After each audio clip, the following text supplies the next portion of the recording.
Battlefield 5 is a very demanding game. Do you want your game to look like this, or do you want it to look like that? Today I will show you all the graphics settings that will give you an advantage when you first play this game yourself. This might be in the upcoming beta or when the game gets fully released. You don't want to spend half an hour trying to figure out which setting to turn on or which ones to turn off when you first join the server. It's probably the last thing that you want. You waited long enough and you actually want to play Battlefield, right? That is why I decided to make this video. I want to give you an advantage over everybody else who isn't subscribed to Fog of Gaming, even before you play Battlefield 5. We will start with the basic video options, and there are a few things that you want to turn off immediately. Chromatic aberration, film grain and vignette. If you take a close look at the dark spots on the screen, then you'll notice that there are some colors outlining those spots. There shouldn't be any color over there, because it's a dark spot, but that is what chromatic aberration does. You want to turn this off because you want to be able to see your enemies in dark areas from a distance. And you don't want chromatic aberration to hide certain details, and you definitely don't want it to mask the enemy. Film grain puts a layer of static over the screen that makes it look rather dirty, like an old war movie. You might think that it makes the visuals look more authentic, but all it really does is make your view blurry, and it will hide some of the details. Film grain is great if you want to make a cinematic movie. But if you want to play a first-person shooter where you want to win, then it's not going to help you at all. Turning this off makes your game look clean, and this will give you an advantage. Vignette darkens the edges of your screen. It sort of creates a tunnel vision effect, so definitely turn this off, otherwise you won't see any details on the edge of your screen. Let's do a comparison with all the options on, and then we will turn them all off. You can see that everything looks a lot cleaner with all of them off. You can clearly see how white the snow is and how blue the sky is on the edge of the screen. Black spots stay black instead of having that weird color outlining them with the chromatic aberration. Textures look clean thanks to the absence of film grain. It also gave us a few extra frames to make everything run smoother. So there are plenty of benefits that you will receive by turning these three effects off. The frame rates that you can see in the top right corner are there as a reference, just to give you an idea of the potential impact of the settings on your game.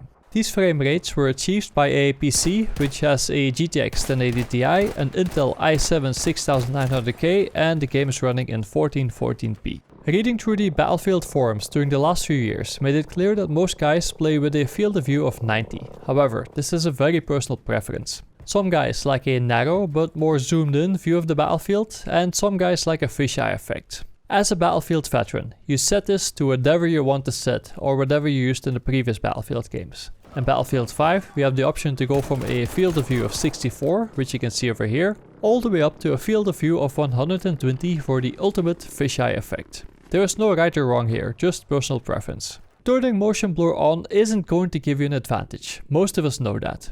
Blurring your view on purpose isn't going to help you to see the enemy more clearly. Motion blur, just as the name implies, blurs your vision when moving your mouse to look around. If you turn it off, then you won't have any trouble spotting enemies when you're looking around. This is especially true if you're on a moving vehicle. You will lose some frames when you turn this off, but it's almost negligible. The drop will be from 82 frames to 80.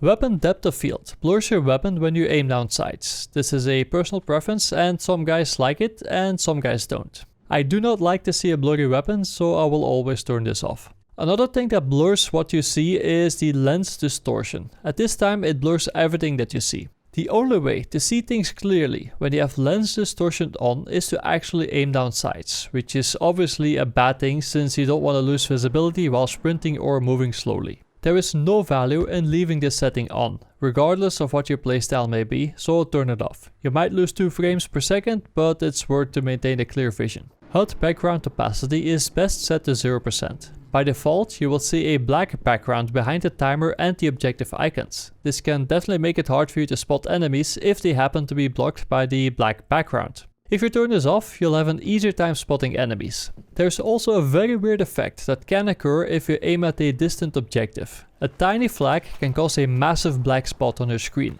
Sure, this is with the opacity set to 100%. But even if you lower the opacity, then this black spot is still there to one degree or another. The FPS dropped from 84 to 82 when switching it off, so there is no need to worry about any major side effects. ADS field of view applies the player selected field of view scale when aiming down sights. Visually, this reduces the zoom in effect when you aim down your sights. Turning it off makes you zoom in more. The higher your field of view setting is, the further you will zoom in once you aim down your sights. You will barely see a difference with your field of view set to 70 for example, but when you set your field of view to 90, then you will see a drastic change. Now that we have discussed the basic gameplay options, let's talk about a few advanced options. The biggest option that will affect your frame rate is the resolution scale. This controls the internal rendering resolution. 100% is the default, and using a lower value will increase your performance at the cost of your resolution. Basically, everything will look worse, but you will get more frames per second. Going above 100% does the opposite, through super sampling. So less frames, but a better image.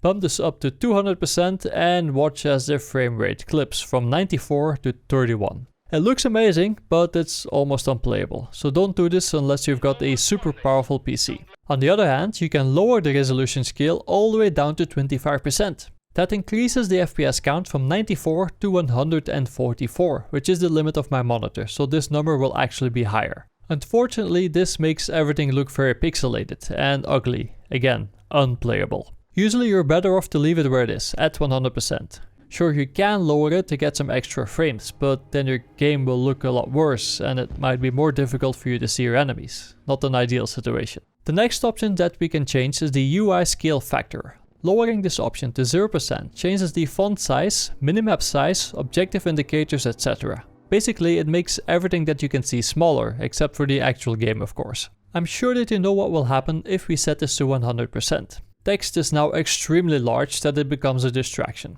The performance impact is negligible, so feel free to choose whatever you prefer. Personally, I will set this all the way down to 0% and then I will just make my minimap bigger. We all like to fine-tune the main graphics settings, but before we do that, let's see what the presets gave us. Going from ultra to low causes a dramatic change to Battlefield 5. You can clearly see that things look more washed out and dull, but overall it looks surprisingly good and playable. The shadows are lighter, but the textures are less sharp. One of the trees in the background is no longer visible. We managed to increase our frame rate from 87 to 144 and higher. But what you can see now can definitely be improved. If we change everything to medium, then our frame rate drops down to 135, which is still pretty good. Right away you can see that the shadows are much darker on that tree on the left. There is a lot more shading on the gun and the tire tracks on the snow now look a little bit deeper. Overall, the game looks much better than on low, and on a 144Hz monitor you will only lose 9 frames. This is definitely the easiest way to balance out both the graphical quality and the frame rate. There is a more advanced way to get an even better graphical quality for nearly the same frame rate, which I will show you later. But if you don't want to spend your time on that, then just set everything to medium and it will just be fine. Let's take it up one notch and let's go for high settings. We are now running Battlefield 5 at 88 frames per second, just 1 FPS shy from our frame rate at Ultra. The difference between high and Ultra in terms of fidelity is almost negligible. If you're going to go for quality graphics, then you might as well go all the way up to Ultra. The frame rate can even jump up to the 90s at some times, but it's not consistently. This is what Battlefield is really meant to look like. The textures of the grass are clearly rendered. The lighting and shading of the gun is now fully shown and the shadows of the tree are accurate down to the last leaf. This is the best setting if you simply want to have the best graphics that Battlefield 5 has to offer. Weirdly enough, going from low to medium or to high also changes the amount of trees that you see in the background. So yes, your game will look slightly different on certain settings. In high and on ultra, the amount of trees stays exactly the same. Let's take a look at each graphic option individually, and then we can see how it affects our experience. Later, we will try to find a middle ground so that we have the optimal settings, which is a combination of the best visual clarity and the best frame rates.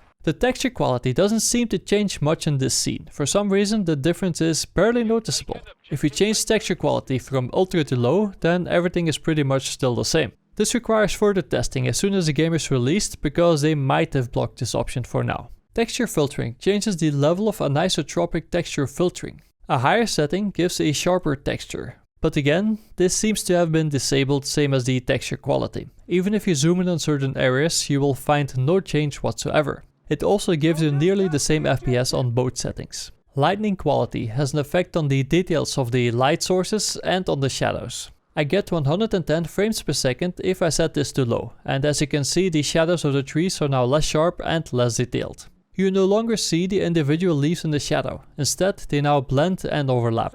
It also makes the sunlight less intense. The shadows are more than good enough when you set the lightning quality to low, and the gain in FPS is immense, so this is definitely a setting that should be kept on low.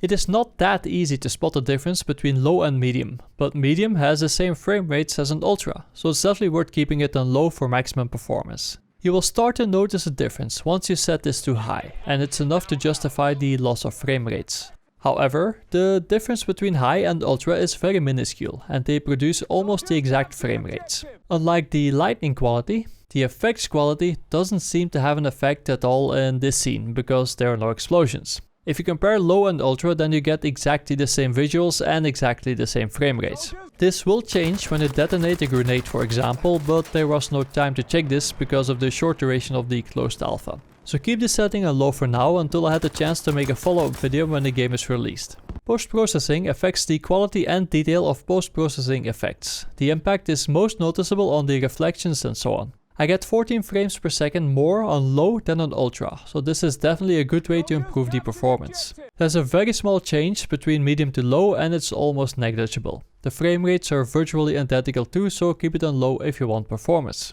Mesh quality has an effect on how distant objects are rendered. This is most noticeable on the trees, but it is very hard to see when you're playing. It's a good idea to leave this on low because it's hardly noticeable. The quality of the terrain is significantly affected once you set terrain quality to low. You can see that the tire tracks now look very flat, just like in the old days when textures were just image patterns on flat surfaces. There are small hills that just aren't there in low compared to ultra. On that last setting, you can see that there are more shadows on the tire tracks as well, because there is more depth and desolation applied to these tracks. You will lose a couple of frames on ultra, but that's only a small price to pay for realistic graphics. On medium, surfaces still have some depth, and in fact this is the best setting if you want to balance out visual quality and performance at the same time. You get the best of both worlds with medium. You might think that high settings improve this further, but you'll hardly notice a difference compared to medium. There is very little harm in going for ultra, because you still get a solid 99 frames per second and you will get the best looking terrain possible. However, medium is definitely the best option for maximizing frames per second while having a proper terrain quality. But it makes you wonder, what if somebody who is playing with ultra settings is lying behind a hill that this enemy with low settings can't see? This is definitely something that I will try out when Battlefield 5 gets released. Perhaps we can get a pretty big advantage out of this, so stay tuned for that video. Undergrowth quality changes the terrain decoration. Setting undergrowth quality to low might help you detect enemies hiding in the grass. It's even applicable on this map, well, to some extent at least, since everything is covered with snow. Undergrowth quality eliminates the shadow of the grass. Some of you might remember that this used to give us a massive advantage in PlayerUnknown's Battlegrounds, especially if you watched the graphic settings video that I made for PUBG. There is a small FPS gain on this map compared to Ultra, so put it on low because you will get an improvement on the frame rates and on the visual clarity. Plus, you will be able to see your enemies who thought it was a good idea to hide in the grass. Anti-aliasing post can be set to TAA high or TAA low, and yet somehow these two options both give you the same frame rates. Overall, I saw 1 frame more with TAA on low, but that is within the margin of error. The biggest visual difference can be seen on the edge of the roof. TAA low makes it look terrible, and TAA high makes it look perfect, so put it to high. Ambient occlusion, on the other hand, actually makes everything much brighter if turned off, and it also gives you 2 extra frames. It is completely up to you if you prefer this option on or off. These next set of options are basic gameplay options. Aside from the actual environment and the players, you will also see various icons all over the place to tell you more about your current situation. You can definitely change the visibility of these icons so that you can focus more on different priorities. There is very little reason to adjust the objective icon opacity and the enemy icon opacity, because both of these icons show very important information. However, you might want to adjust the visibility of the other 2 options depending on how much you're accustomed to the gameplay. If you're new to the game, then it's a good idea to set the gadget icon opacity high enough so that you can always identify ammo or medical crates without any problems. You can turn it off if you know the maps by heart, of course. Or you can choose to turn it off while aiming down sights, since you won't be focusing on these crates when you're shooting your enemies. It's a good idea to set friendly icon opacity at 100% if you play a medic or the support class. This is to make sure that you will always have a good idea of where your allies are. If you're playing as an offensive class and you want to focus on the enemies, then you can turn this down a little bit. I wouldn't recommend changing it to 0% because then the icon disappears completely, unless you want ultra realism or something. Luckily, friendly fire is off, so you can easily get away with shooting at your teammates by accident. This was Fog of Gaming. Remember to leave a like and subscribe if you enjoyed this video, and hopefully I will see you in the next one.